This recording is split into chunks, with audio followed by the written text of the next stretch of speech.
Hello everyone, welcome back to my channel. আমি পায়েল আর তোমরা দেখছো মিত্র লাইফস্টাইল ব্লগ। কেমন আছো তোমরা সবাই? আশা করছি ভালো আছো, আমিও খুব ভালো আছি। শীতের আমেজ তো অলরেডি শহর কলকাতাকে ঘিরে ধরেছে, আর শীতের আমেজ মানেই হচ্ছে পিকনিক।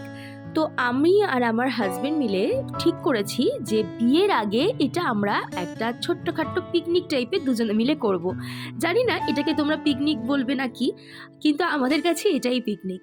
আমরা আজকে ভেবেছিলাম যে একটুখানি বাড়ি থেকে খাবার দাবার বানিয়ে টানিয়ে নিয়ে গিয়ে একটুখানি ভিক্টোরিয়ার মাঠে বসে আমরা খাওয়া দাওয়া করব, সারাটা দিন এইভাবেই কাটাবো। বড় বড় রেস্তোরাঁতে তো আমরা হরদম যেয়েই থাকি, আর আমি আর ও মিলে দুজনে মিলে আমরা নতুন নতুন প্লেস আর নতুন নতুন ফুড ট্রাই করতে খুব ভালোবাসি। কিন্তু আজকের দিনটা আমরা একটু অন্যভাবেই কাটাবো। বাড়ি থেকে খাবার বানিয়ে নিয়ে যাওয়া হয়নি ঠিকই, কিন্তু আমরা অনেক খাবার দাবার কিনে কেটে নিয়ে ভিক্টোরিয়াতে ঢুকতে পারিনি, কারণ প্রচুর ভিড়। তাই আমরা রেসকোর্সের মাঠে বসে শান্তিতে একটা মানে চড়ুই ভাতি টাইপের বলতে পারো, এটা আমরা করছি।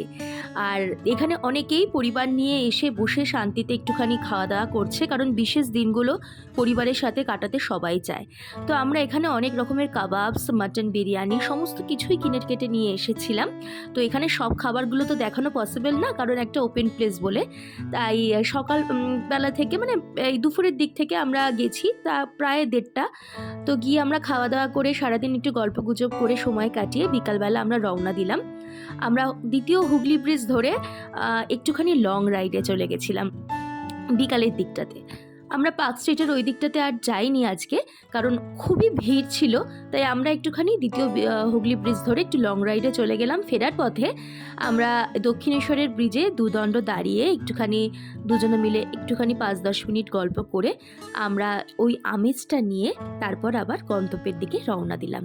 আজকের ব্লগটা তোমাদের কেমন লাগলো অবশ্যই কমেন্ট করে লিখে জানিও। ভিডিওটা ভালো লাগলে একটা লাইক